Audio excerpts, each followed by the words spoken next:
Welcome back, everyone. If you are new here, pull up a chair, get comfortable, maybe grab something warm to drink.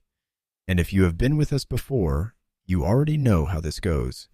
We dim the lights, we slow things down, and together we step into a world that most history books barely mention. Tonight, we're beginning a story that took place over 100 years ago inside the most powerful palace on earth.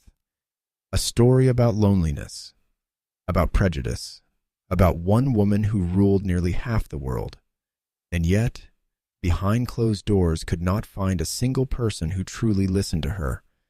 And then, completely by accident, she did. His name was Abdul Karim. He was 24 years old, the son of a prison hospital worker from the dusty city of Agra, India. He had never set foot in Europe. He did not speak a word of English when he first arrived, and within 2 years he would become the most controversial figure in the entire British Empire. Not because of what he did, but because of what he meant to the woman who wore the crown. Stay with me tonight, because this is not just a story about a queen and her servant. This is a story about what happens when two human beings separated by race, by power, by an entire ocean of privilege choose to actually see each other.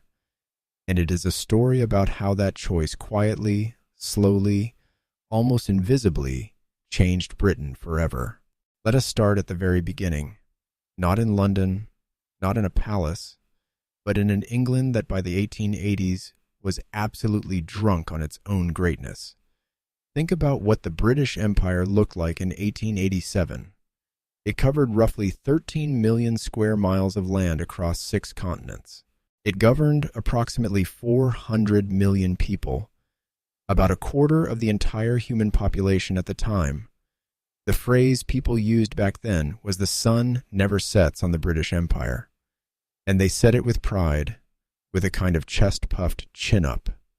Absolutely unquestioned confidence that Britain was not just powerful, it was right. It was civilized. It was superior. India, in particular, was the crown jewel of this whole operation, quite literally. When Queen Victoria was officially declared Empress of India in 1876, the celebration in London was extraordinary. Fireworks, parades, speeches about destiny and duty and the glorious burden of bringing civilization to lesser peoples. I always think about that phrase, lesser peoples, and how casually it was used in official documents, in newspaper editorials, in dinner party conversations among perfectly educated, perfectly polite British aristocrats. Nobody seemed to stop and think lesser according to whom exactly, but that is 1887 for you. Now, into this picture we place our main character, not Abdul Karim yet. We will get to him. First, we need to understand the woman at the center of all of this. Victoria Alexandrina, Queen of the United Kingdom, Empress of India, grandmother to half the royal families of Europe. Born in 1819 at Kensington Palace, became queen at the impossibly young age of 18, married her beloved cousin Prince Albert in 1840, and by most accounts completely fell apart when he died in 1861. She was 42 years old when Albert died. She would live another 40 years without him. 40 years. I want you to sit with that for a second. 40 years of wearing black. 40 years of sleeping with a cast of Albert's hand beside her bed. 40 years of issuing orders, signing papers, receiving ambassadors, and doing all the things an empress must do while carrying the weight of grief that most people would buckle under in the first 6 months. Her children were frustrated with her. Her ministers walked on eggshells. The British public, who had adored her early in her reign, began to whisper that she had disappeared too completely into mourning. They were not entirely wrong. But here is the thing that the official portraits never quite captured. Victoria was not cold. She was not distant because she did not feel things. She was distant because she felt everything, and almost nobody around her was equipped to handle that. Her court was full of people who were terrified of her. Her children, of whom she had 9, often found her impossible, demanding critical, emotionally unpredictable. Her eldest son, Bertie, who would eventually become King Edward III, had a relationship with his mother that was, to put it generously, complicated. She once wrote in her diary that Bertie was a disappointment to her in almost every possible way. Her ministers and advisors were brilliant, ambitious men who spent most of their energy managing her moods rather than engaging with her thoughts. And the ladies of her household, her closest companions by proximity, were there to be pleasant and agreeable, not to challenge her or truly confide in her. So there she is, Victoria in 1887, old, widow for 26 years, empress of the largest empire in human history, and profoundly, quietly, desperately alone. This is the woman Abdul Karim is about to walk into, and I think this is just me speaking here. I think people underestimate how significant her loneliness was to everything that followed. We tend to look at the Victoria Abdul story and immediately focus on the racial dimension, the class dimension, the political dimension, and those are all real and important. I promise we will dig into all of them, but underneath all of that, there is just a human being who is lonely, and another human being who, for whatever reason, was not afraid to simply be present with her. Now, 1887 was not just any ordinary year for Victoria. It was her golden jubilee, 50 years on the throne. The celebrations were extraordinary, even by Victorian standards, which were already quite dramatic. Princes and kings from across Europe flooded into London. Grand dinners, military parades, a Thanksgiving service at Westminster Abbey. Victoria wore a bonnet decorated with white flowers and diamonds, because she absolutely refused to wear a crown, which I find genuinely charming and a little rebellious. As part of the festivities, it was decided that Victoria should have 2 Indian servants, a gesture more or less toward the jewel in her crown. 2 young men were selected from the Agra region, one named Muhammad Bakhsh and one named Abdul Karim. The selection process was not romantic. Abdul's father worked in the medical department of a jail in Agra. Somebody knew somebody who knew somebody. Abdul was described as tall, well-built, with a dignified bearing, and that apparently was enough. He arrived in England in June 1887. He had never seen a country without dust, never seen rain quite like English rain, never eaten food that looked quite so pale and boiled and inexplicably proud of itself. He was assigned to wait at table specifically to serve the Queen her meals. His instructions were strict. Keep your eyes down. Move quietly. Do not speak unless spoken to. Remember at all times that you are a servant and that your queen is the most powerful person on the planet. Abdul Karim, from what we can gather, absorbed these instructions politely and then almost immediately did not follow them. Now, I do not want to get too far ahead of ourselves, because the moment everything changes is coming in our next chapter, and I want to give it the space it deserves. But I will leave you with this thought to carry into what comes next. In 1887, the British Empire had a very specific story it told about itself and about the people it governed. It was a story about civilization and progress, about the natural order of things, who was meant to lead and who was meant to follow. Victoria had lived inside that story her entire life. She had never had a reason to question it, until a young man from Agra walked into her dining room, looked up from the table when everyone expected him to look down, and for just a moment, the Empress and the servant looked at each other like 2 ordinary human beings. What happened in that moment and in the months and years that followed is one of the most quietly extraordinary stories in British history. And we are just getting started, so picture this. It is the summer of 1887. A young man steps off a ship onto British soil for the very first time. He is 24 years old. He has never seen fog. He's never worn the stiff, formal livery of a royal household servant. And he has absolutely no idea that his name, Abdul Karim, will one day be spoken in hushed, angry tones in the corridors of Windsor Castle. But before we can understand what Abdul became, we need to understand where he came from. Because the world that shaped him was a world most British people in 1887 had never seen, never visited, and quite honestly, never thought much about. They knew India existed. They knew it produced cotton and spices and enormous amounts of revenue for the crown. They knew it required managing. What they did not know, what they never asked about, was what it actually felt like to live there. Agra in the late 19th century was a city of extraordinary contradictions. On one hand, it was home to one of the most breathtaking buildings human beings have ever constructed. The Taj Mahal had stood on the banks of the Yamuna River since 1653, a monument to love, to grief, to the idea that some things are worth building forever. Travelers from across Europe made the journey to Agra just to stand in front of it and go quiet for a while. On the other hand, the city around that monument was a place of grinding poverty, rigid social hierarchy, and the daily indignities of life under British colonial rule. Abdul Karim was born in 1863, roughly 2 years after the aftermath of what the British called the Indian Rebellion of 1857, and what many Indians called something else entirely.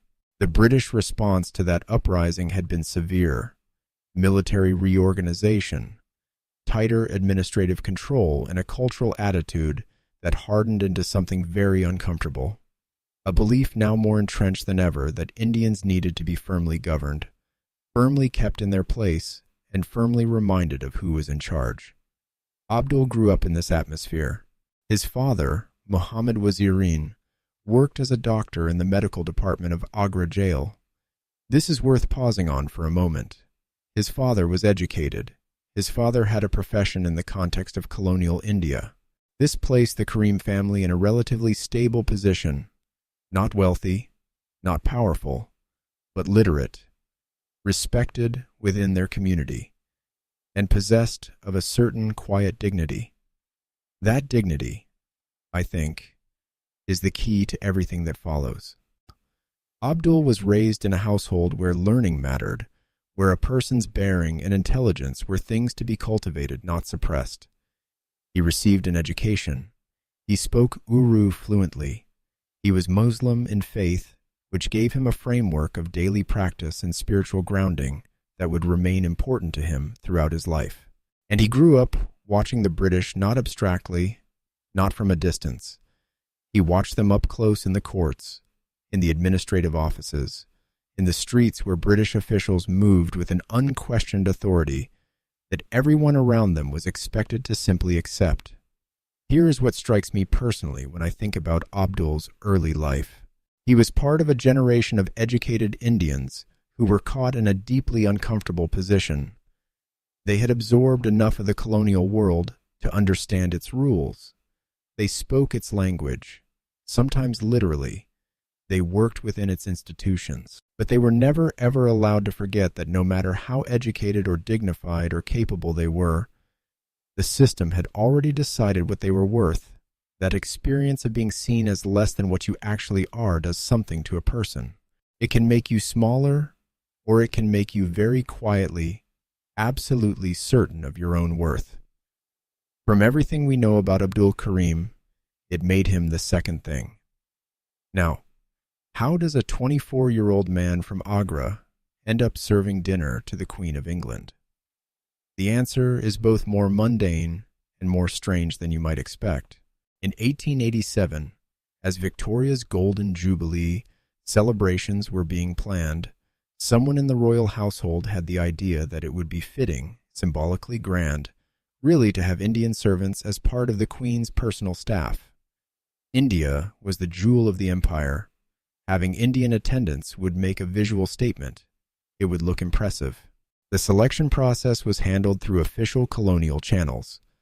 Word went out to certain districts requesting suitable candidates, young men who were presentable, physically imposing enough to look the part, and from families with some connection to British administrative service. 2 men were selected from the Agra area: Muhammad Bash, who was older and had some prior experience in service, and Abdul Karim, recommended in part because of his father's position, and in part because by the accounts of those who processed his selection, he simply looked the part, tall, broad-shouldered, with what one document described as a dignified bearing. Nobody asked Abdul whether he wanted to go. That is not a complaint, exactly. It was simply how the world worked in 1887. Opportunities of this kind were not offered. They were assigned.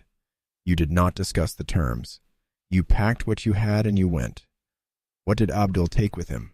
We do not know everything, but we know he carried his faith, his literacy, and based on what happened in the months that followed, a remarkable calm that must have been either extraordinary self-possession or the result of simply having no idea what he was walking into, probably some combination of both.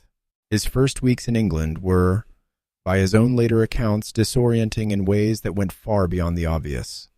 Yes, the cold was a shock. June in England is not June in Agra. The light was different, pale and watery in a way that took getting used to. The food was, let us be honest, not a highlight. But beyond the physical adjustment, there was something subtler happening. Abdul was now inside a world that had a very specific idea of who he was and what he was for. He was a servant. He was Indian. He was there to be decorative and useful and above all invisible in the ways that servants were expected to be invisible. The rules of royal household service in the Victorian era were extraordinarily precise. There were protocols for how you entered a room, where you stood, how you held a dish when you made eye contact and when, especially when you did not. The general principle as applied to lower-ranking staff was that a good servant should practically disappear. You moved quietly. You anticipated needs. You did not have opinions, at least not ones you expressed. You did not have a self really in any way that the household needed to acknowledge. For Muhammad Bash, who was older and perhaps more practiced in the art of becoming invisible, this adjustment seems to have come more naturally. For Abdul Karim, something was different. Not defiant exactly, not deliberately provocative, but there seems to have been from the very beginning a quality about him that simply refused to quite disappear. Maybe it was the way he moved with that natural dignity that people would later remark on repeatedly. Maybe it was the directness of his gaze. Maybe it was just that he was genuinely, constitutionally incapable of making himself smaller than he was. Whatever it was, the Queen noticed. And here's the question I keep turning over when I think about this chapter of the story. What does it take for one human being to truly see another across every wall of difference that society has built between them? Victoria had access to hundreds of people. Ministers, advisors, courtiers, family members, people who were educated, accomplished, powerful in their own right. And yet she noticed Abdul Karim, not because he demanded attention, but because there was something in him that the carefully managed performance of the royal household had not managed to flatten out. We will talk in the next part about the exact moment that changed everything.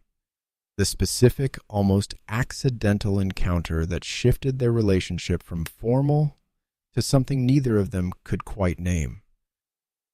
But I want you to hold on to this thought as we get there.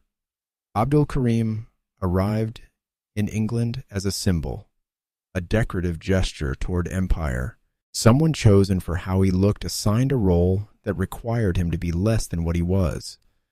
And that gap between who the institution said he was and who he actually was is exactly the crack that everything else grew through. What happens when a queen, perhaps for the first time in decades, accidentally encounters a person who has not been trained to perform for her? That is where we are headed, and I promise you, it is worth the wait. There is a moment in every great story where the entire direction of things changes. Not with the thunderclap, not with a dramatic speech, but with something almost embarrassingly small. A glance held a second too long. A word spoken when silence was expected. A person who simply forgets or perhaps refuses to be invisible. For Victoria and Abdul, that moment came in the summer of 1887, and it happened over a meal. Let me set the scene properly because the physical context matters more than you might think. The dining arrangements of the Victorian royal household were, to put it charitably, an exercise in organized intimidation. Victoria dined at a long, immaculately set table surrounded by ladies-in-waiting, senior household staff, and whatever guests had been invited for that particular evening. The room was formal in the way that only genuinely old money can achieve. Not showy exactly, but heavy with the accumulated weight of centuries. Silver on the table, portraits on the walls, the kind of silence that is not really silence at all, but rather a very loud performance of restraint. Servants moved along the perimeter like ghosts, eyes down, movements measured. The whole choreography of service was designed to be efficient and utterly invisible. You were meant to feel attended to without being aware of the person doing the attending. Abdul Karim had been in this room before. He had practiced the movements. He knew the expectations. And then at some point during one of those early dinners, the exact date is not recorded, which is itself a kind of historical irony. Something shifted. Victoria asked him a question. It was not a remarkable question. It was the kind of small passing thing you say to a servant when you're feeling slightly less formal than usual, when the evening's been long and the conversation at the table has been tedious, and you find yourself almost involuntarily speaking to the person refilling your glass as though they might actually have something interesting to say. She asked him where he was from. Abdul answered, and then here's the part that changes everything. He answered in a way that was complete, thoughtful, not performed. He spoke about Agra, about the food, the light, the city, not nervously, not apologetically, not in the carefully abbreviated way of someone who has been trained to take up as little space as possible. He just answered. Victoria, by multiple accounts from those present, visibly brightened. Now, I want to be careful here because there is a version of this story that gets told in a slightly condescending way. The narrative of the lonely old queen charmed by the exotic novelty of a foreign servant. And I think that framing misses something important. Victoria was not charmed by Abdul because he was Indian. She was not collecting an interesting curiosity from the empire. She was 67 years old. She'd been ruling for 50 years, and she was genuinely acutely intelligent. Her private correspondence makes that absolutely clear.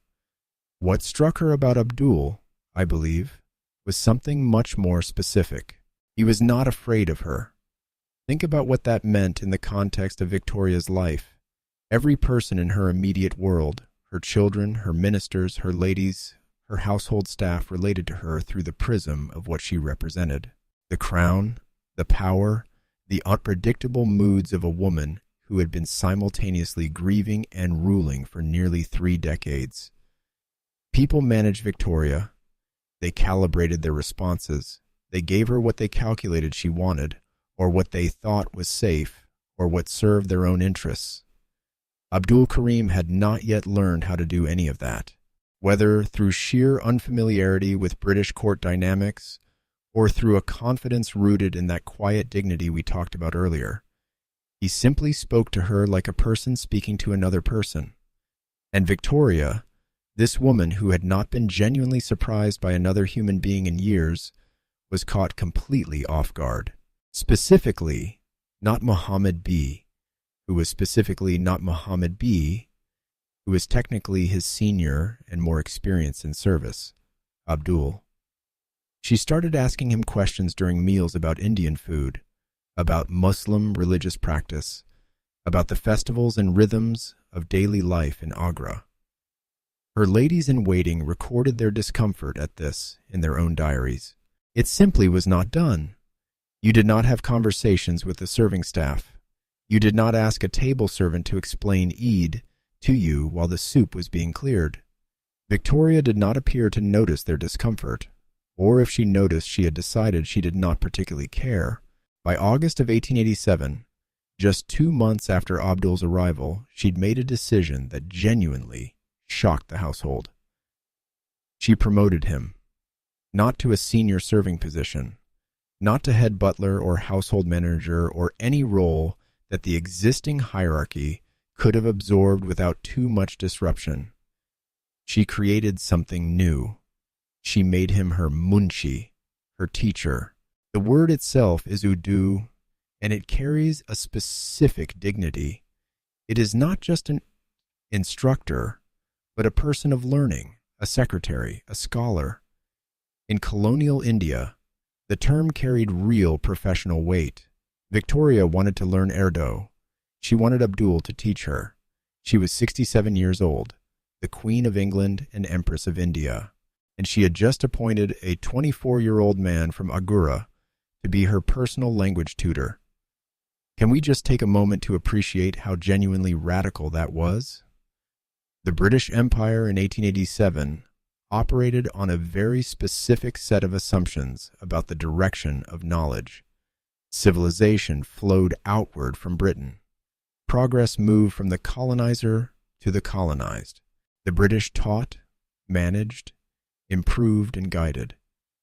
The Indian, the African, the Australian, the anyone who was not British received. That was the entire philosophical architecture of the thing. And Victoria had just turned it completely upside down. She was not asking Abdul to learn English better, to speak more properly, to absorb more British customs. She was asking him to teach her, to share his language, his world, his knowledge with her. Her household staff did not process this as a philosophical statement. They processed it as a problem. The ladies murmured. The senior household officers exchanged looks. Private letters from this period, many of which surfaced when researchers began excavating this story properly in the early 2000s, reveal a level of institutional anxiety that went far beyond normal concern about protocol. What was happening? Why was the Queen so attached to this man? What did it mean? And underneath all of those questions, the one nobody quite said out loud, why is she treating him as though his knowledge is worth having? Victoria, meanwhile, was having the time of her late life. Her Hindustani journal, the private notebook she kept to practice her Urdu lessons, still exists, and reading it is genuinely moving. Her handwriting fills the pages with careful Urdu script alongside English translations. She was meticulous about it. She practiced. She improved. By the end of 1887, she was writing short phrases in Urdu in her personal diary. She was asking Abdul to tell her more about Indian cuisine, about the geography of the subcontinent, about the religious calendar. She wrote in one letter from this period that Abdul was a very good, simple, and honest man, and that her lessons with him were among the most enjoyable parts of her week. For a woman who had described herself just years earlier as feeling profoundly isolated and without true companionship, that is not a small thing to say. Here is what I find most fascinating about this phase of their relationship, and it is something I genuinely did not expect when I first started reading about it. The transformation was not just personal. It was beginning slowly and perhaps unconsciously to become intellectual. For the first time in decades, Victoria was receiving direct, unfiltered information about India, not from her ministers, not from colonial administrators, with political incentives, not from carefully managed official reports. She was hearing about it from a man who had grown up there, who knew what the streets of Agra smelled like in the monsoon, who could tell her what an ordinary family ate for dinner. That kind of knowledge is completely different from the kind that arrives in official documents, and Victoria, sharp and curious, and starved for genuine engagement, began storing it. Where that knowledge would eventually take her and what it would cost her politically is a story for a little later in our journey together. But right now, in the autumn of 1887, inside the quiet rooms, where an empress was carefully practicing her Urdu handwriting, while a young man from Agra patiently corrected her pronunciation, something was taking root, something that the most powerful institution in the world was about to try very hard to destroy. Something happened in the winter of 1887 that nobody in the royal household had prepared for. The Queen started smiling more, not the public smile, the one she deployed at ceremonies and official portraits, the expression that said, "I am satisfied with the proceedings." Something warmer than that. Something that her ladies-in-waiting noticed at breakfast during evening readings, in the small, unguarded moments between one obligation and the next. Victoria, for the first time in years, seemed genuinely animated. And the source of that animation, this was the part that made everyone deeply, profoundly uncomfortable, was her Urdu lessons. Before we go further, I want to pause and give you a real picture of what those lessons actually looked like. Because I think when most people imagine Queen Victoria learning Urdu, they picture something very formal, a lectern, perhaps a grammar textbook, the kind of stiff educational arrangement you might expect in a Victorian schoolroom. The reality was considerably more human than that. Abdul Karim had no formal teaching experience. He was not a trained instructor.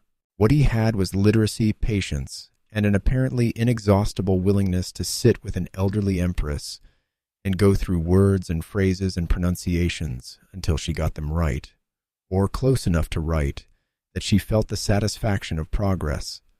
Victoria threw herself into it with an enthusiasm that surprised even her closest attendants. She practiced in her journal daily. She kept vocabulary lists. She asked questions that went beyond the language itself, about the grammatical structure of Urdu, about its Persian and Arabic roots, about how certain concepts translated across cultural contexts. By early 1888, she was writing entries in her private diary that mixed English and Urdu phrases together with a kind of delight that reads even now as genuinely touching. She described Abdul in those entries as patient, kind, and a word she chose carefully, real. That word, real. What does it tell you about the world Victoria normally inhabited that real was something she had to seek out? The title Munshi carried more weight than the household initially understood. In the context of the British Raj, a Munshi was not merely a language tutor. The term referred to a secretary, a learned man, a person of genuine professional and intellectual standing. Educated Indians who served British officials in administrative capacities were frequently given this title, and it was within the colonial hierarchy a mark of genuine respect. When Victoria conferred it on Abdul, she was not simply adjusting his job description. She was making a statement about his standing, and she reinforced that statement almost immediately with something more tangible than a title. In 1888, she gave Abdul Karim his own set of rooms at Windsor Castle, not servants' quarters tucked away in a functional wing of the building. Proper rooms, rooms in the main residential areas of one of the most storied royal palaces in European history. For context, Windsor Castle at this point had been a royal residence for approximately 800 years. Its corridors held the accumulated weight of English and then British history in a way that is genuinely difficult to overstate. Kings and queens had walked those hallways for centuries. The social geography of who lived where within its walls was as carefully ordered as a map of the empire itself. And Victoria had just installed a 25-year-old Muslim man from Agra in it. The household staff, from the senior stewards down to the junior footmen, reacted with a mixture of bewilderment and barely concealed outrage. Here is where the story becomes something more than a touching personal narrative, and I think this is important to sit with. What was happening inside Windsor Castle in 1888 was a microcosm of a much larger tension running through British society at exactly this moment in history. The British Empire in the late 1880s was engaged in a very specific kind of intellectual project, the project of justifying itself.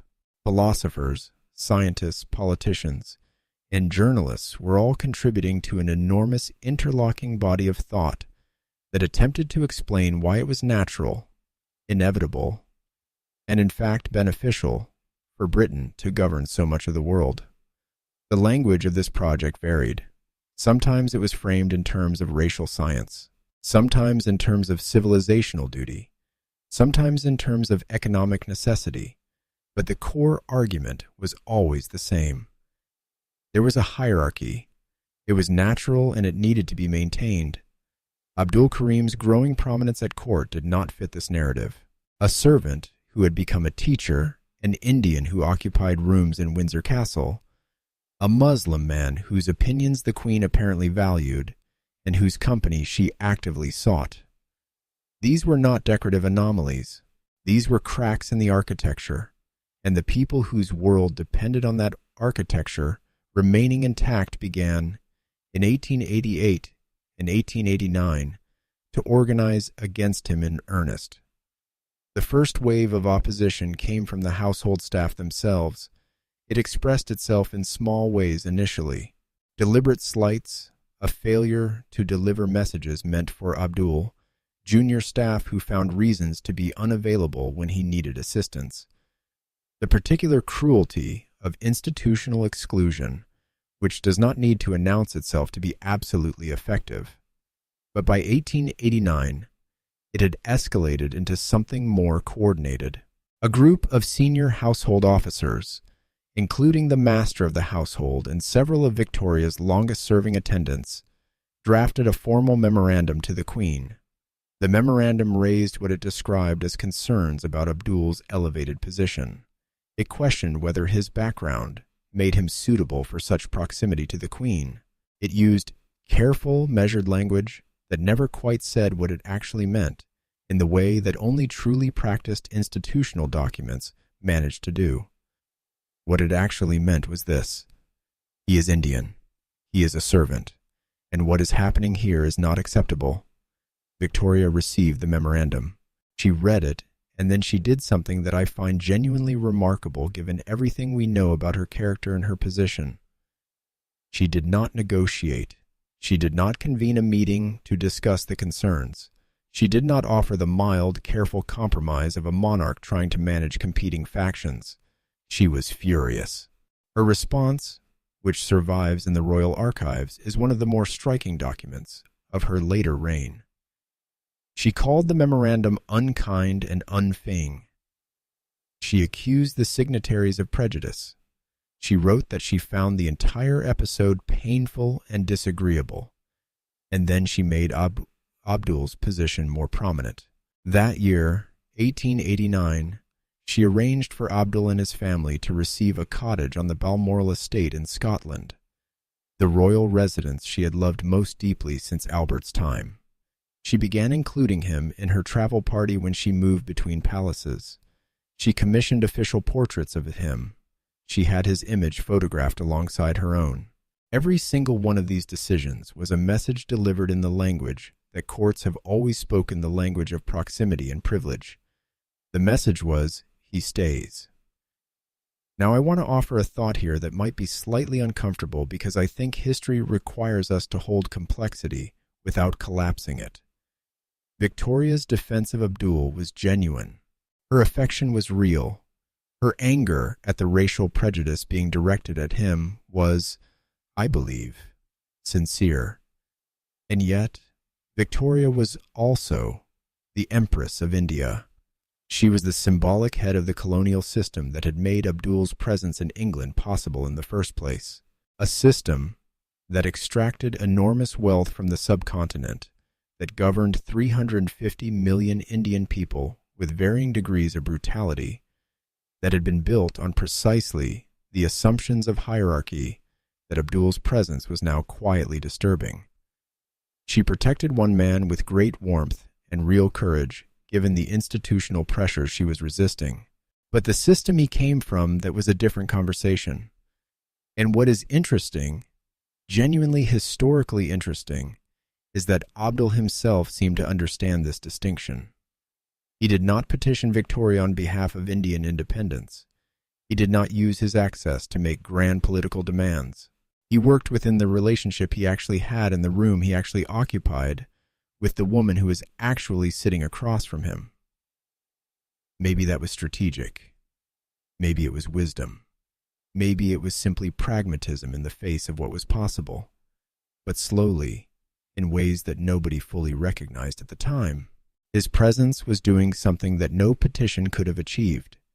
He was changing how the Queen saw India, not through argument, not through politics, just through presence, through conversation, through the steady, unremarkable miracle of one person telling another person the truth about their life, and that the question of what Victoria actually began to understand about India because of Abdul, and what she chose to do with that understanding, is exactly where our story goes next. Because the court's attempt to remove him was just the opening act. What came next was something far more personal, far more politically dangerous, and far more revealing about the hidden fractures running through the heart of the British Empire. Stay with us. If you have ever worked somewhere with an unspoken hierarchy, and honestly, most of us have, you already understand the particular kind of hostility that does not announce itself. It does not shout. It does not leave evidence. It manifests in the meeting you are not invited to, the introduction that does not happen, the room that goes slightly quieter when you walk in, the smile that never quite reaches the eyes. What Abdul Karim faced inside the royal household between 1889 and 1897 was that kind of hostility, but amplified to a scale that most of us will never experience, because the people trying to bring him down were not ordinary colleagues with petty grievances. They were some of the most powerful individuals in the British Empire, and they were absolutely convinced that they were doing the right thing. That combination, power plus certainty, is one of the most dangerous forces in human history.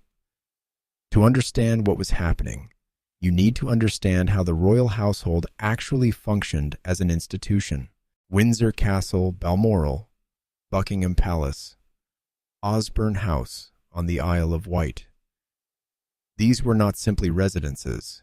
They were bureaucracies, highly organized, deeply hierarchical, ancient in their customs, and ferociously protective of their own internal order. The senior officers of the household, men like Sir Henry Ponson, Victoria's principal private secretary for over 20 years, and later Sir Arthur Bigg, who succeeded him, were not just administrators, they were gatekeepers. They managed the flow of information to and from the Queen. They controlled access. They shaped in ways both subtle and profound what Victoria knew about the world beyond her own immediate experience. This is not a conspiracy theory. It is simply how royal households have always operated, and for understandable reasons.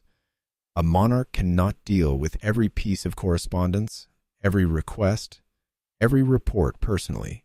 They rely on trusted intermediaries to filter, prioritize, and present. The problem, of course, is that trusted intermediaries bring their own perspectives to that filtering process, and the perspective that Victoria's household officers brought to Abdul Karim was one of profound structured prejudice, dressed as it almost always was in this era, in the respectable clothing of concern. By 1894, the campaign against Abdul had moved beyond informal resistance into something that can only be described as organized pressure. A group of senior household members, which now included not just domestic staff, but several of Victoria's own children, began coordinating their efforts in a way that left a paper trail historians have been piecing together ever since. Letters were exchanged, meetings were held, strategies were discussed. The central argument being assembled against Abdul had several layers, and it is worth pulling them apart carefully because each layer reveals something different about the anxieties of the time. The first layer was social propriety. The claim here was that Abdul's elevated position violated the natural order of the household. A servant, regardless of his personal qualities, should not have the access, the rooms, the privileges that Abdul had been given. This was framed as a matter of tradition and institutional integrity.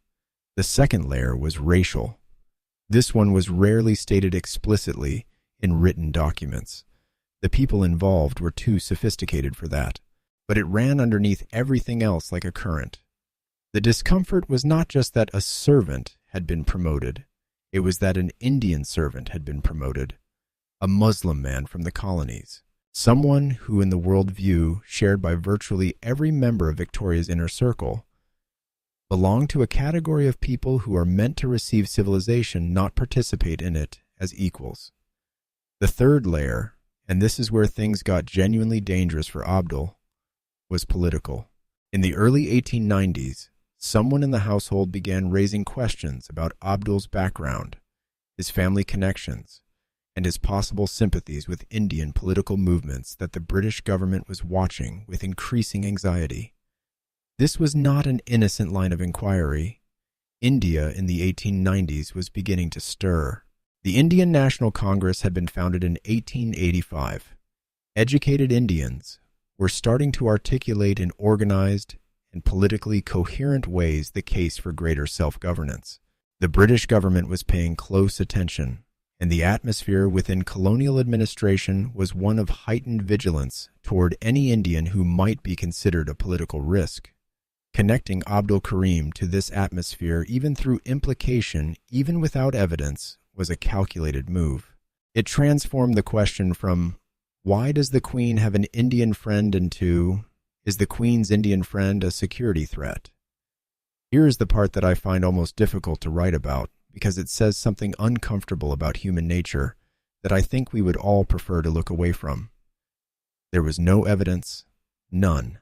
The investigations conducted into Abdul's background, and they were conducted by people with access to colonial intelligence networks, and a genuine motivation to find something found, nothing to support the idea that he was involved in any politically subversive activity. His father was a jail doctor. His family were ordinary people living ordinary lives in Agra. Abdul himself, as far as anyone could determine, had no connections to political organizations of any kind, but in a campaign of institutional pressure, evidence is not always the point. The point is the question itself. The point is making the target seem questionable. The point is creating enough ambient suspicion that the person being protected begins to feel like a liability rather than a relationship worth defending. And the tragedy, if that is the right word, is that this strategy worked on almost everyone around Victoria. Her son, Bertie, the Prince of Wales, became one of the most vocal critics of Abdul's position. He referred to Abdul in private correspondence in terms that were openly contemptuous. He argued to his mother repeatedly that Abdul was unsuitable, untrustworthy, and an embarrassment to the crown. Victoria's daughters were similarly united in their disapproval. Princess Vicky, Princess Louise, Princess Beatrice, women who are by no means unintelligent or unkind in their private lives, nevertheless absorbed the institutional consensus about Abdul and reflected it back to their mother. The household presented a unified front, and Victoria stood alone on the other side of it. What did that feel like, I wonder? She was in her 70s by the mid-1890s. Her health was beginning to decline. Her eyesight was worsening. Her mobility increasingly limited her energy, not what it had been. She was managing the affairs of an empire while simultaneously fighting a sustained, organized campaign within her own household over the right to maintain a friendship she valued. I find it genuinely moving that she held, not elegantly, always. There are accounts from this period of Victoria becoming tearful in response to the pressure of heated exchanges with her household officers that left everyone shaken, of moments where the weight of the opposition seemed to visibly affect her. But she did not give them what they wanted. In 1894, when the pressure reached what felt like a peak, Victoria did something that crystallized exactly where she stood. She invited Abdul Karim to travel with her to Florence, Italy. She was visiting for a private holiday, one of the periodic European trips she took for her health, and perhaps more honestly, for the relief of being slightly outside the formal machinery of the court. Abdul was included in her traveling party. He was photographed with her. He attended her at official dinners. She brought him into the light publicly and deliberately at the exact moment when her household was most aggressively demanding that she push him into the shadows. That is not the action of a woman who is wavering. There is a letter from this period written by Victoria to one of her household officers after a particularly confrontational meeting about Abdul that I think about often when I reflect on this story. In it, She wrote something to the effect that the behavior of her household toward Abdul was a race prejudice and that she found it shameful. Those two words, race prejudice. Victoria used them deliberately. She knew what she was naming. She had watched the people around her dress their hostility in the language of propriety and security and institutional tradition, and she had seen through it to what was actually underneath. Whether her understanding was complete, whether it extended to a genuine reckoning with the broader colonial system she represented, is a more complicated question and one we will return to. But in that moment, in that letter, a 75-year-old empress looked at the behavior of her most trusted advisors and called it exactly what it was. That takes something, whatever you want to call it, courage, stubbornness, love, clarity. It takes something that most people in her position would not have found. The court did not stop. They reorganized, reconsidered, and came back with new angles, new pressure, new attempts to separate Victoria from the one relationship in her late life that seemed to genuinely sustain her. What those attempts looked like in detail, and how close they came to succeeding, is a chapter of this story that gets darker before it gets resolved. And it begins with something that nobody in the household had anticipated. Someone decided to start going through Abdul's private correspondence. What they found and what they thought they found set off the most serious crisis of Abdul's time at court and put Victoria in a position where even her considerable will was stretched to its absolute limit. That is where we go next. Let me ask you something before we go any further. Have you ever had someone in your life, a friend, a colleague, a person you genuinely trusted who taught you something that completely rearranged how you saw the world? Not a lesson from a book, not a lecture, just a conversation, or a series of conversations where another person shared their experience so honestly that afterwards you could not look at certain things the same way again. That is what was happening to Victoria, and the people around her were beginning to realize it, which was from their perspective a far more serious problem than any question of social propriety or household protocol. A queen who was fond of an Indian servant was manageable, eccentric, embarrassing, but manageable. A queen whose understanding of India was being quietly, persistently reshaped by direct human testimony from someone who had actually lived there. That was something else entirely. To appreciate what Abdul was telling Victoria, you first need to understand what she was not being told through official channels. The reports that arrived at the palace from India in the 1880s and 1890s painted a very particular picture. They spoke of administrative progress, of railways being built and courts being established, of order being maintained and prosperity being extended.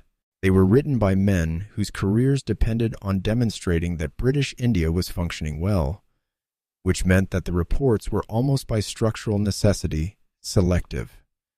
What they did not describe in any detail was the texture of ordinary Indian life under colonial governance.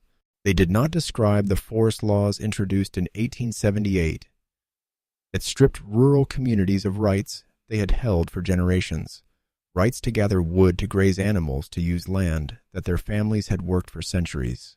These laws imposed without consultation caused genuine hardship across vast swaths of the subcontinent and generated a level of resentment that official reports consistently minimized. They did not describe the famines.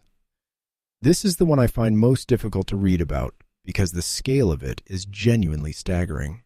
Between 1876 and 1879, a catastrophic famine swept through southern and western India. Estimates of the death toll ranged from 5.5 million to over 10 million people. The famine coincided with the period in which India was actually exporting grain to Britain. Food was leaving the subcontinent, while people were dying of hunger within it. The viceroy at the time, Lord Lytton, actively opposed relief measures on ideological grounds, arguing that providing food aid would undermine the principles of free market economics. 10 million people. And in 1896, just as Abdul's position at court was becoming most embattled, another major famine struck. This one, ultimately, claiming somewhere between 12 and 29 million lives across central and northern India over the following several years. These were not secrets exactly. They were reported in newspapers. They generated some public debate, but within the machinery of official communication to the Queen, they were framed carefully as natural disasters, as challenges being met with British administrative competence, as evidence of the difficulties of governing such a vast and complex territory. What they were not framed as was what they actually were, a consequence, at least in part, of economic and administrative policies that prioritized imperial revenue over human survival. Abdul Karim did not arrive at court as a political activist. He was not on a mission. He was not attempting to educate the Queen about the failings of British colonial policy in any systematic or deliberate way. But he was honest. And when Victoria asked him about India, and she asked repeatedly because she was genuinely curious, he answered from his actual experience. He talked about the food his mother cooked, about the rhythms of daily life in a Muslim household in Agra, about what festivals looked like, what prayers sounded like, what the city smelled like in different seasons. He talked about the people he had grown up around, their resourcefulness, their humor, their dignity, the richness of a culture that the official British narrative consistently described as primitive and in need of improvement. And gradually, in ways that were almost impossible to trace to specific conversations, Victoria's image of India began to change. She had always had a certain sentimental attachment to India. It was her empire, after all, and she took genuine pride in the title of Empress. But that attachment had been largely abstract. India as concept, India as jewel, India as the source of the magnificent Cohen diamond that had been presented to her in 1851 and now sat in the royal collection. What Abdul gave her was something different. India as a place where real people lived real lives. The distinction sounds simple. It was actually revolutionary. By the early 1890s, there is evidence in Victoria's private correspondence that this shift was beginning to affect her thinking in concrete ways. She started asking different questions of her ministers and advisors about Indian affairs, not revolutionary questions. She was not about to dismantle the empire, but more probing ones, questions that suggested she was aware of a gap between what she was being told and what might actually be happening on the ground. She wrote to the Viceroy of India, Lord Lansdowne, who served from 1888 to 1894, expressing concern about the treatment of Indian subjects and emphasizing that they should be treated with respect and fairness. These letters were not drafted by her private secretary. They reflected her own priorities. She made it known through official and unofficial channels that she wished the Indian civil service to employ more Indians in positions of genuine responsibility, a position that put her at odds with the dominant view within the service itself, which held that Indians were not yet suited for senior administrative roles. In 1890, she wrote a minute of formal internal document in which she stated explicitly that the Indian people were as much our subjects as those born in England, and that their rights and interests deserved equal consideration and protection. These words were not empty. They were also not as powerful as they might sound because the machinery of the empire operated largely independently of Victoria's personal sentiments, and the ministers and viceroy who ran it did not always share her perspective. But the fact that she wrote them, the fact that she felt them, is directly traceable to the decade of conversation she'd been having with a man from Agra who simply told her the truth about his world. I want to offer a thought here that I've been turning over for a while because I think it matters. We tend to imagine that political change, real change, the kind that shifts how societies understand themselves, comes from grand movements, from speeches and protests and organized campaigns, and those things matter enormously. Of course they do. But there is another kind of change that happens more quietly and in some ways more deeply. It happens when one person tells another person the truth about their experience and the listener actually hears it. It does not always lead to immediate action. It does not always produce the outcomes that justice would require. But it plants something. It creates a small displacement in the receiver's understanding of the world that never quite goes away. Abdul Karim could not vote. He could not petition Parliament. He had no platform, no movement, no political organization behind him.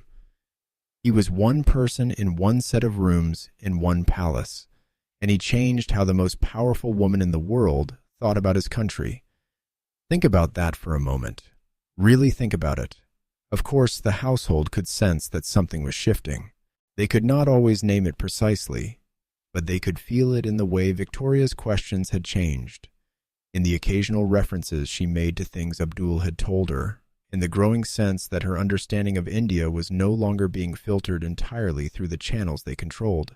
This is what transformed their campaign against Abdul from a matter of social propriety into something that felt to them genuinely urgent. It was no longer just about a servant who had risen too far. It was about the possibility that a single human relationship conducted in the private rooms of Windsor Castle was introducing a kind of knowledge into the center of the British Empire that the Empire had never intended to allow in. Knowledge from the inside, knowledge that did not come pre-filtered through the assumptions of the men who managed the whole enterprise. And in 1896, they found what they had been looking for, or thought they had found it. A letter intercepted from Abdul's personal correspondence written in Urdu, which very few members of the household could read fluently, addressed to a man whose name, when translated back through the anxiety of the moment, seemed to connect to circles that the British government had been monitoring. The household moved quickly. They brought it to the Queen. They were absolutely certain, finally, that they had their proof.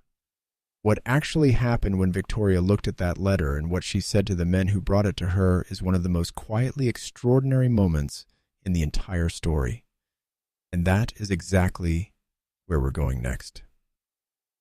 Write the letter. Let us talk about what actually happened, because the account that has come down through history is considerably more complicated and considerably more revealing than the version the household officers had hoped to present. The year was 1897. Victoria was 77 years old. She'd been defending her relationship with Abdul Karim for nearly a decade against sustained organized opposition from almost everyone around her. She was tired, not in spirit, but in body, in the way that very old people carry their exhaustion differently from younger ones in the bones rather than the mind. And then a group of her most senior household officers arrived at her sitting room, with what they believed was finally the document that would end everything. They had intercepted a letter written in Urdu sent to Abdul from a man named Rafud Ahmed.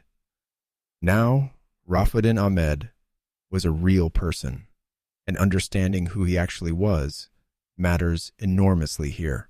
He was a Muslim lawyer educated at the Inns of Court in London, a man of genuine intellect who moved in circles that included both Indian political activists and members of the British legal establishment.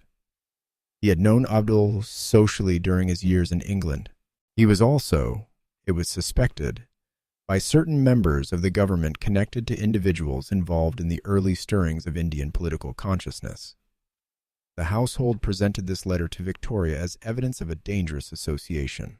Their argument, constructed carefully over what had clearly been several days of consultation, was that Abdul's friendship with Rafuddin Ahmed represented a potential security risk, that private conversations between Abdul and the Queen might be reaching ears that the British government would rather not have them reach.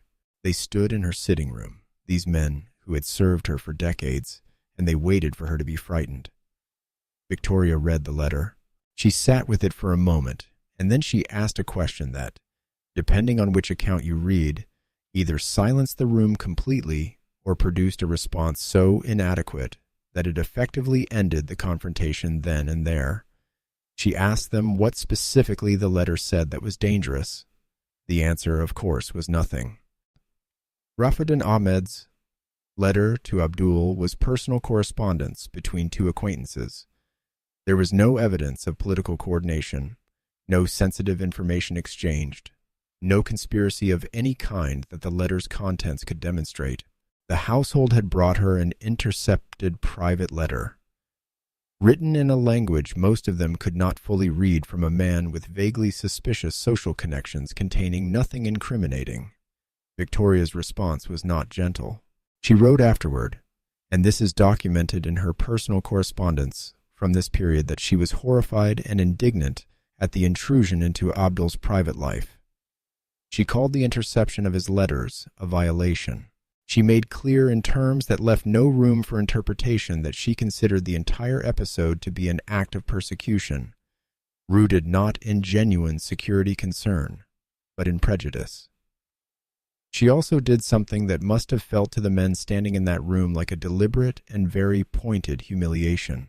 She wrote to Rafwan Ahmed, personally, a letter from the Queen to the man they had tried to use as evidence against Abdul, expressing her regard for Abdul, making clear that she was aware of his friendship with Ahmed, and conveying in the diplomatic but unmistakable language of a woman who's been around power her entire life that she did not consider it a problem.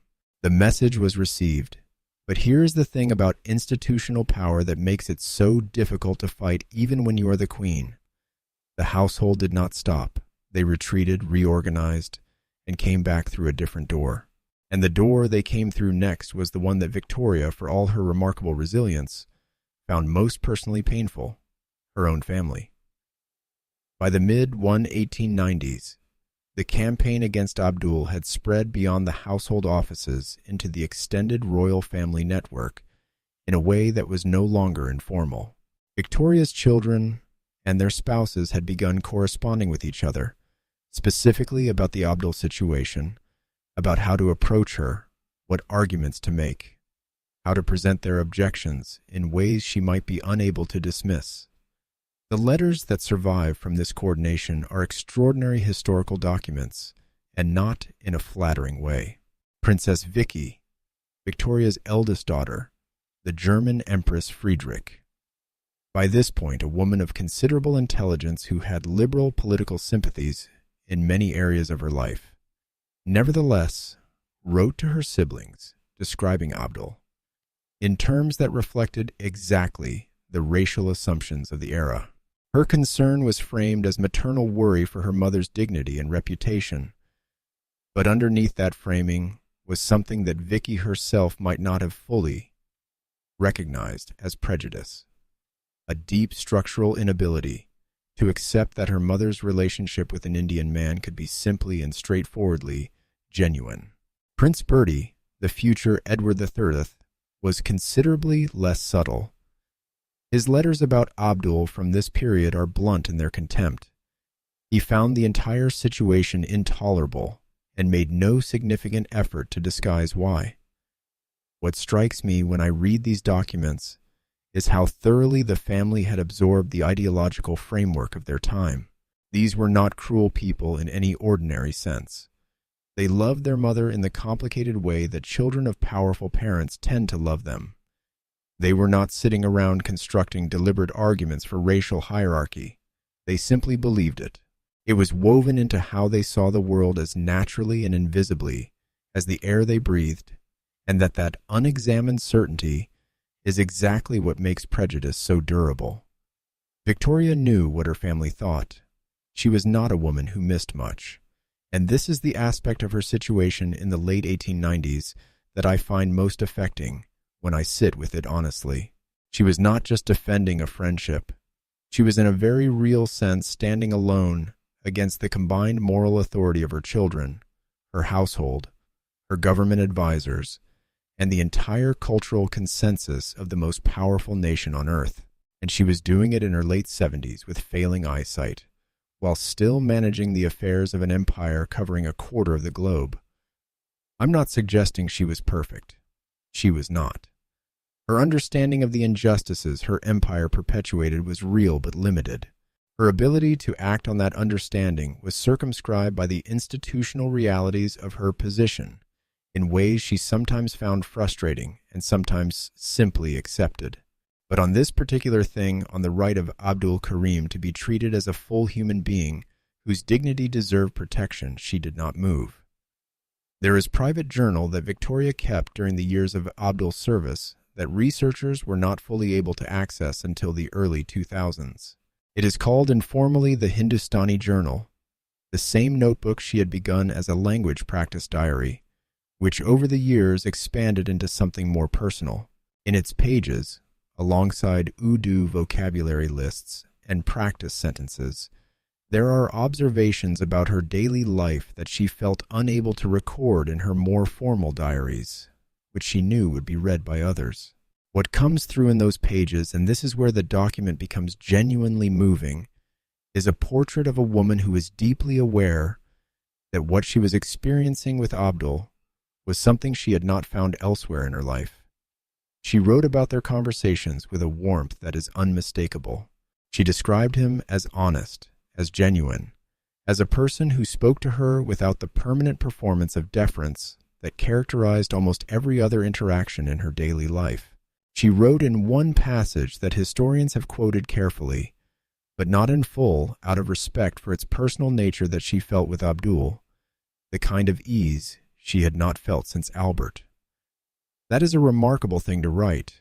Albert had been gone for over 30 years by this point. The grief had softened with time, as grief eventually does, but the absence had not. What Abdul gave her was not a replacement for that love. It was something different in kind, a friendship, a human connection that did not require performance or management or the exhausting awareness of her own symbolic weight. She could simply be Victoria, not the empress, not the grieving widow, not the institutional symbol, just a person talking to another person about the world.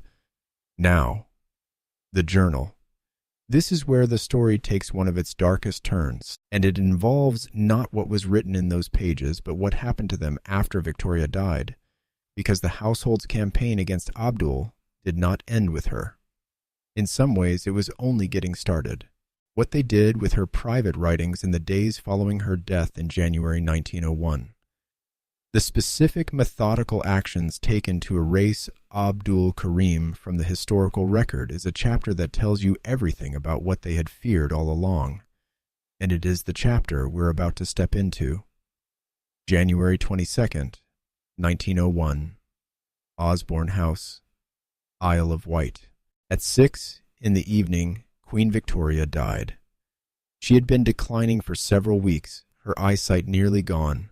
Her speech sometimes confused her body, finally surrendering to the accumulated weight of 81 years and a reign that had lasted longer than most people's entire lives. Around her deathbed, according to the accounts of those present, were gathered members of her family, her closest attendants, and in a detail that was quietly noted and then quietly omitted from most of the official accounts that followed. Abdul Karim. He had traveled to Osborne when it became clear that the end was approaching. Victoria had requested his presence.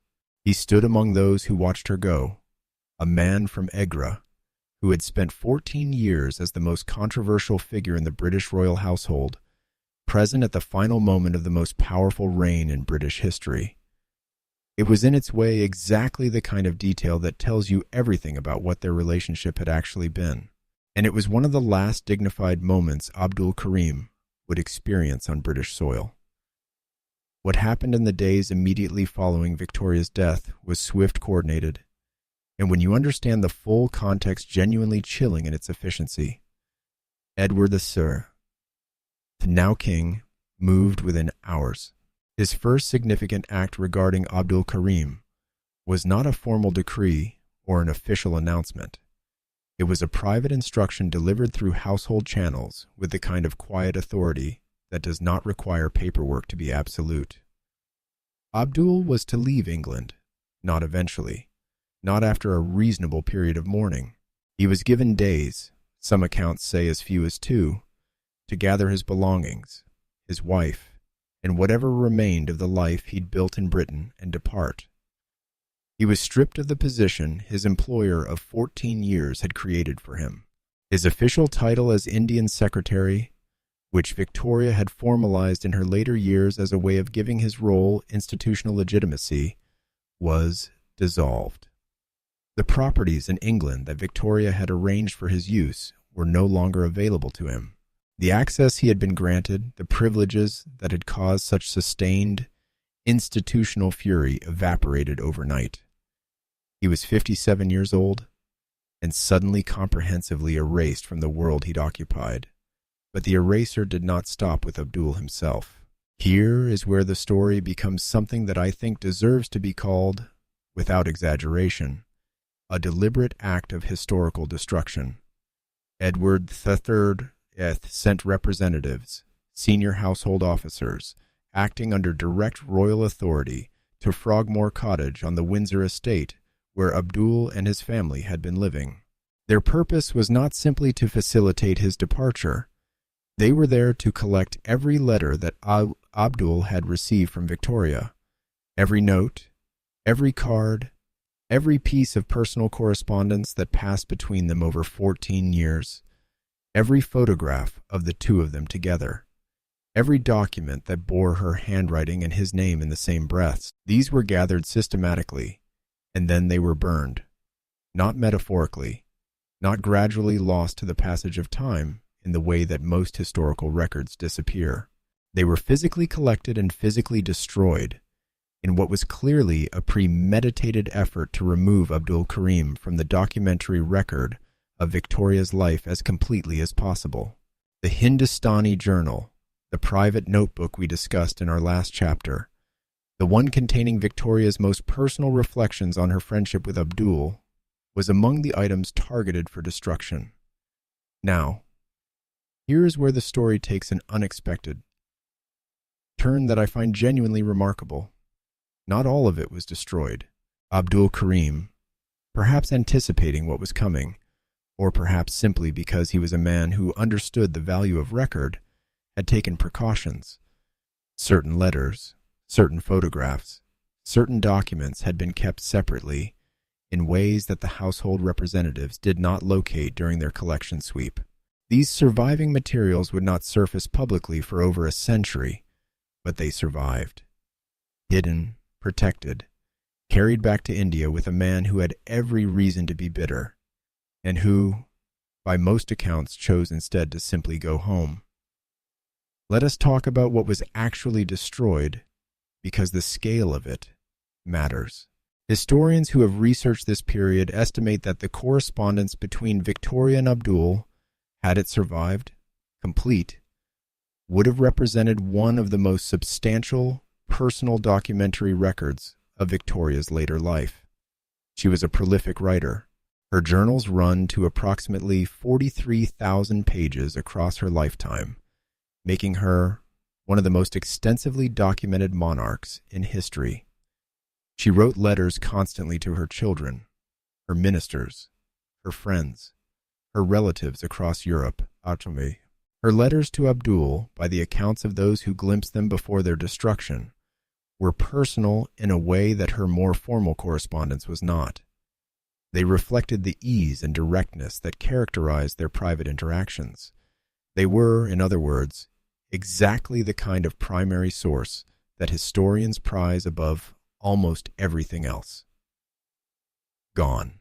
The photographs are perhaps the most viscerally sad loss for me personally. Victoria sat for photographs with Abdul on multiple occasions at Balmoral at Windsor, in her traveling party on the continent. These were not candid snapshots, but formal photographic portraits, the equivalent in the 1890s of an official statement of relationship. Several of them had been displayed in her private rooms during her lifetime. Most of those images were destroyed or removed from royal collections after her death. Some were carefully cut. Victoria's image retained Abdul's figure literally excised from the frame. Think about that for a moment. Someone sat with scissors and removed a human being from a photograph. That is not negligence. That is intention. Why does it matter so much the destruction of these records? I have been asked versions of this question when I discuss this period of history, and I want to answer it carefully because I think the answer is more layered than it first appears. On one level, it matters because historical records are irreplaceable. When primary sources are destroyed, we lose the ability to understand the past with the kind of specificity and texture that makes history genuinely human rather than just a sequence of events. Every burned letter is a piece of lived experience that cannot be recovered. But on another level, the destruction matters because of what it reveals about the destroyers. Edward III and the household officers who carried out this operation were not stupid people. They were sophisticated, experienced, politically astute individuals who understood very well what they were doing and why. They were afraid of what those documents said, not because they contained state secrets or information that could destabilize the empire.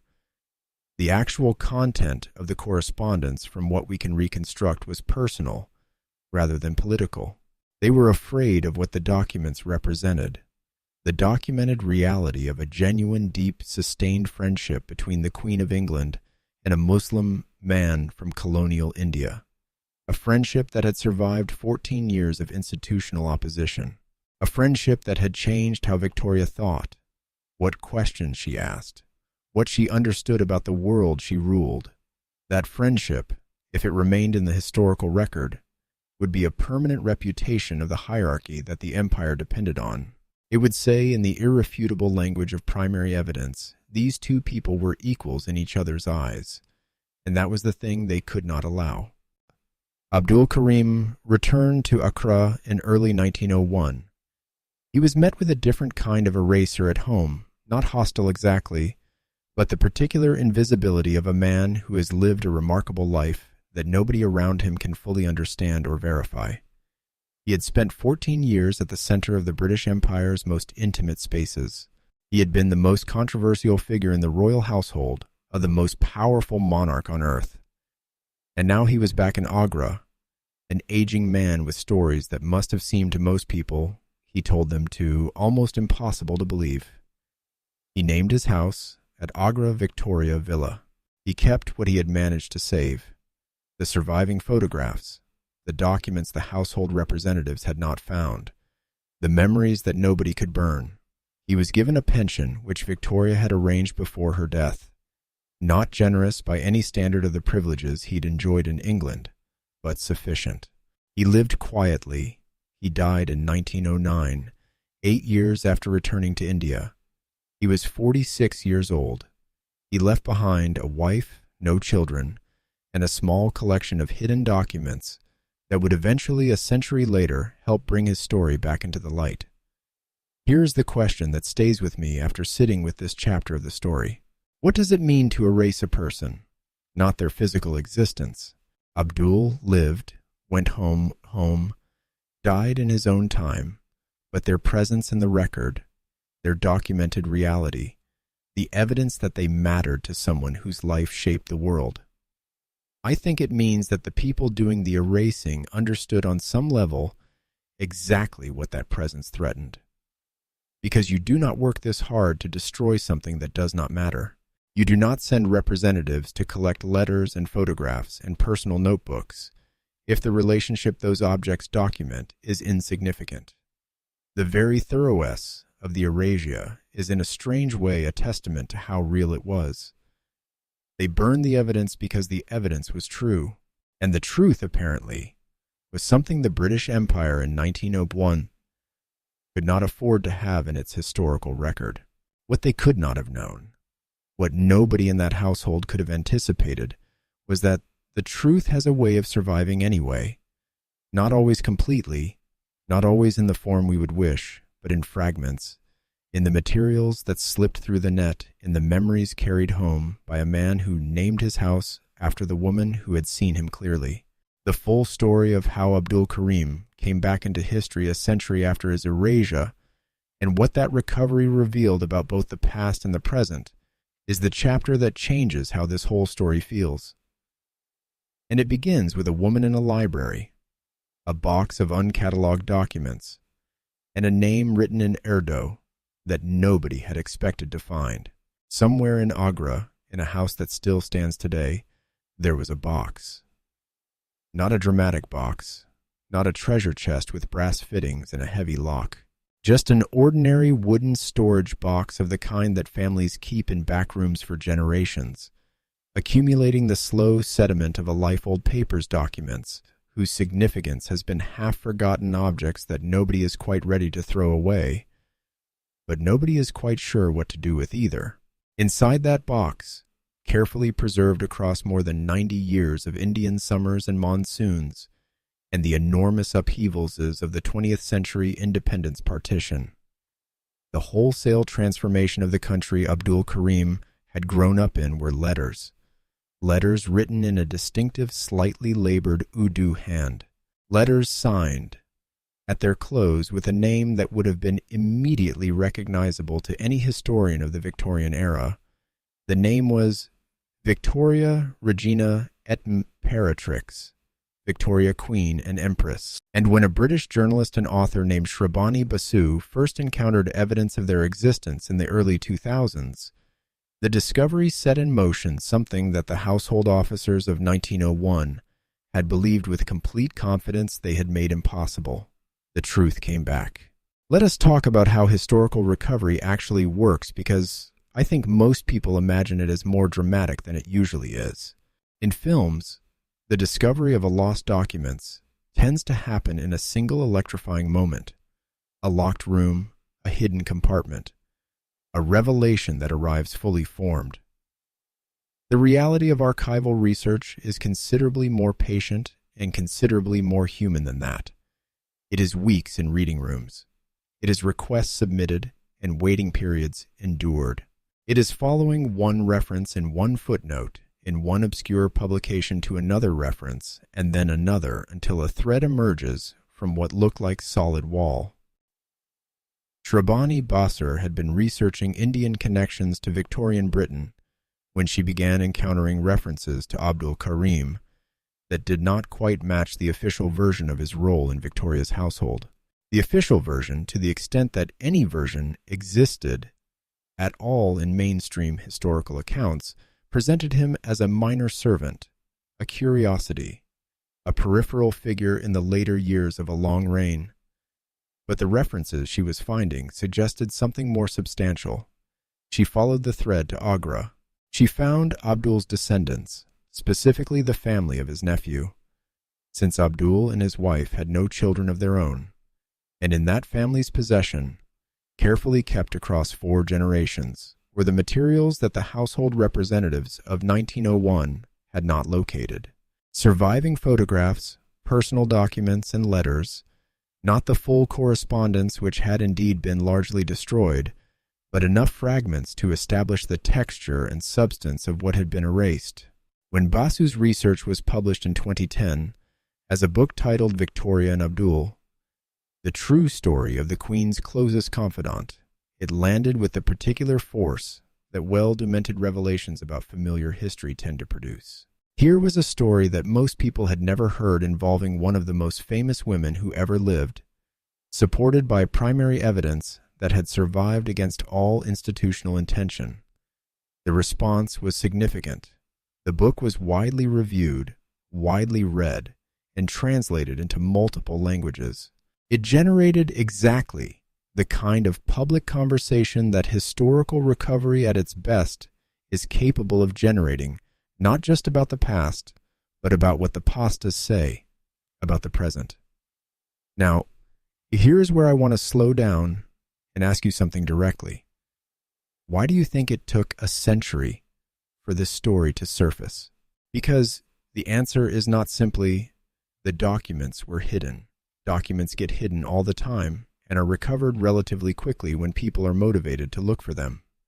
The royal archives at Windsor are vast and not fully catalogued.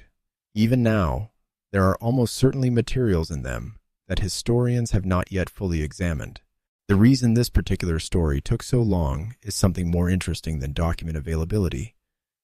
It took so long because, for most of the 20th century, nobody was looking. Abdul Karim did not appear in the major Victorian biographies. He did not feature in the standard accounts of Victoria's later reign. When historians discussed her final decades, they focused on her relationships with her ministers. Gladstone Israeli, Lord Salisbury, on her role in European dynastic politics, on the management of the empire. The Indian servant who had been her closest companion for the last 14 years of her life was simply not part of the story that scholars had inherited and were extending. And that absence was not accidental. When the documents were burned in 1901, what was also being burned was the invitation to ask the question, if you do not know a relationship existed, you do not go looking for its records. The destruction of the primary sources was also, in effect, the destruction of the historical curiosity that would have gone looking for them. It was only when the broader field of historical scholarship began asking different questions, questions about empire, about the experiences of colonized peoples, about the lives of individuals who'd been written out of the narratives, that powerful institutions preferred that the space opened up for a story like Abdul's to be found. The Royal Archives at Windsor Castle hold approximately 1 million documents spanning centuries of British royal history. Access to these archives is carefully managed. Researchers apply for permission, materials are reviewed before release, and certain documents remain restricted for reasons that are not always fully explained. It is a system that reflects the genuine tension between historical transparency and institutional privacy that any organization housing sensitive records must navigate. When Basu and other researchers began formally requesting access to materials related to Abdul Karim in the early 2000s, they found that some relevant documents had been preserved, surviving despite the 1901 purge because they were embedded in official records rather than personal correspondence, or because they had been overlooked in the collection sweep, or because they had found their way into collections outside the direct control of the household. Among the materials that survived in official form were Abdul's formal employment records, which documented his promotions, his titles, and the formal recognition Victoria had given his role over the years. These dry, administrative documents, which nobody had thought to destroy because they seemed too bureaucratic to be dangerous, actually told a significant story when read carefully. They showed the systematic elevation of a man from table servant to Indian secretary over 14 years. They showed the formal assignments of properties. They showed the official acknowledgement in the language of institutional record-keeping of a relationship that the institution had simultaneously tried to deny. There is something almost poetic about that. The very efficiency of the Victorian bureaucratic system, the relentless documentation of everything official, preserved a record of Abdul's prominence even as the personal materials were being destroyed. The surviving photographs deserve particular attention because they communicate something that written records can struggle to convey. Several photographs of Victoria and Abdul together survive, some in the Agra family collection, some in collections outside the immediate royal household that had not been subject to the 1901 purge. When these images began to circulate publicly after Basu's research brought renewed attention to the story, the reaction from many people who saw them for the first time was striking. The photographs show two people who are comfortable with each other. This sounds simple. It is actually not simple at all if you know anything about Victorian photographic convention. Victorian formal portraits were extraordinarily stiff affairs. The technology of the time required subjects to remain still for extended periods, which tended to produce expressions of frozen formality. But beyond the technical constraints, there was the question of what a formal portrait was supposed to communicate. Dignity, hierarchy, the appropriate social distance between subjects of different standing. The photographs of Victoria and Abdul do not look like that. They look like two people who have spent a great deal of time together and are not performing for the camera in the way that strangers or people maintaining careful social distance tend to perform. One photograph in particular, taken at Balmoral in the early 1890s, shows Victoria seated, Abdul standing slightly behind and to her left. The composition is conventional for a formal portrait, but there is something in the quality of her attention, in the angle of her posture, that reads differently from her official portraits. She looks, for lack of a more precise term, at ease. A historian friend of mine once said something about photographs that I have never forgotten. She said that what photographs preserve more than anything else is the relationship between the person being photographed and the person behind the camera, or in group portraits, the relationship between the subjects themselves. You can fake a smile. You cannot fake the particular quality of ease that comes from genuine familiarity. The recovery of Abdul's story also shed new light on something that had puzzled Victorian historians for decades: a set of seemingly anomalous decisions and statements that Victoria made in her final years that did not quite fit the standard portrait of her as an enthusiastic supporter of empire. Her increasingly pointed correspondence with viceroys about the treatment of Indian subjects, her formal minute declaring Indians to be equally her subjects, her resistance to certain colonial administrative policies that her ministers had assumed she would simply endorse, taken in isolation. These had sometimes been attributed to eccentricity or to the general unpredictability of an aging monarch, or simply explained away as peripheral to her main concerns, understood in the context of her relationship with Abdul. They form a coherent pattern, a pattern of a woman whose understanding of her own empire had been quietly, persistently humanized by 14 years of direct conversation with someone who had grown up inside it. That recontextualization, the way Abdul's recovered story changes how we read Victoria's later political thinking, is one of the genuinely significant contributions of the historical recovery work. It does not just add a human interest story to the Victorian record. It actually changes how we understand a major historical figure's intellectual and political development in the final chapter of her life. By 2017, the story had traveled far enough from academic circles to reach a considerably wider audience. A film adaptation of Basu's book was released that year, directed by Stephen Frears and starring Judi Dench as Victoria and Ali Fazal as Abdul. It was a mainstream theatrical release distributed internationally, seen by audiences in countries that had once been part of the empire Abdul came from. Whatever its particular artistic choices, and film adaptations of historical events always involve choices that historians can debate. The film did something that books, however well researched, cannot always accomplish. It put a face on the eraser. It asked audiences to sit for 2 hours with a relationship that powerful people had worked very hard to make them never know about. And audiences on the whole responded. What strikes me most, sitting with the full arc of this recovery, is what it says about the relationship between institutional power and historical truth. The household officers of 1901 had access to everything. They controlled the documents. They controlled the official record. They had the authority of a new king behind them, and the full weight of the most powerful institution in the most powerful empire on earth. And they failed. Not completely. The loss of most of the correspondence is a genuine, permanent historical tragedy, but they failed in the essential thing they were attempting. They could not make Abdul Karim not have existed. They could not unmake 14 years of relationship. They could not destroy what had been carried home in memory in a few surviving photographs in a wooden box in a house in Agra that survived a century of change and eventually gave up its contents to a researcher who was finally asking the right questions. The truth survived in fragments, imperfect, incomplete, but enough. Enough to restore a name to the historical record. Enough to change how we understand one of history's most famous women.